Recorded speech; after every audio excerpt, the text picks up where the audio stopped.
Good morning, may pupuntahan pala kami ngayon. Pupunta kami ng Midsayap. Ayan, kasama namin si Sir Anthony at si Ma'am Danica na aming social worker at ang iba pang staff ng Bahay Maria.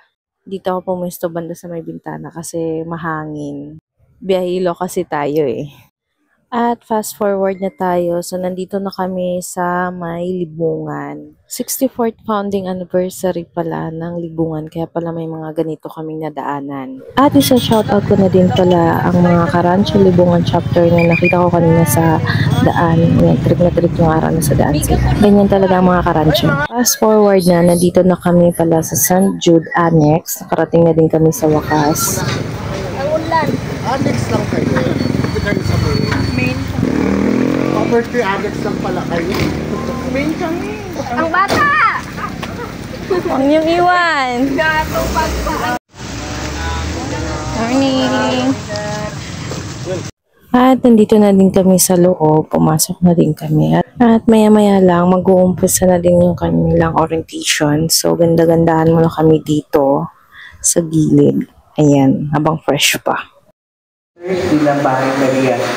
We've been Bahay Maria for 18 years. So, dugay-dugay na po. At ayun na nga, nag-umpisa na ang kanilang orientation. Ayan, sila una makikita niyo si Sir Jeff, sa gitna si Sir Anthony at si Sir Dinda sa dulo. At ayun na nga, tapos na ang kanilang orientation. Nakapag-picture-picture na din ang lahat. At pagkatapos, ayan, may prepare pala silang lunch para sa amin. Kaya dito kami magtatanghalian. Dali na, ma'am, sir. Kaya kain tayo. Ang sarap ng prepare nila na food dito kasi adobong manok at saka gulay. Sobrang sarap talaga ng ulam. Alam nyo ba, hindi halata sa katawan ko pero hindi ako nag-agahan nito kasi bakit? Kasi nga biyahilo ako, hindi talaga ako nag-agahan kasi takot akong magsuka. Kaya ayan, sa mga oras na to, sobrang gutom na talaga ako. Gutom ang mga person, kaya yan, kitang-kita nyo naman yung mesa, ganyan, sobrang clean up talaga. At ayan na, pauwi na din kami ng Cotabato. Nag-stop over pala kami dito sa GL Buko House, dito lang yan sa may Libungan. Along National Highway lang naman to, kaya makikita at makikita nyo talaga ito.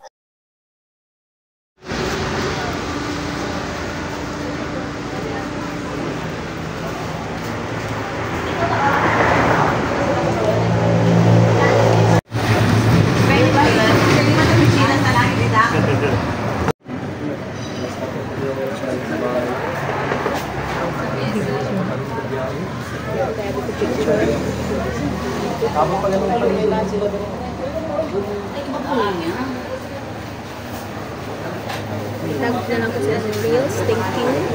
Time-lapse ko.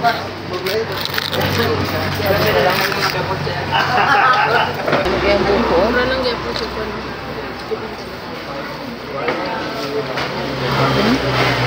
Pila kaya ano yung buko mo? 100 siguro or 125. Kaya mo?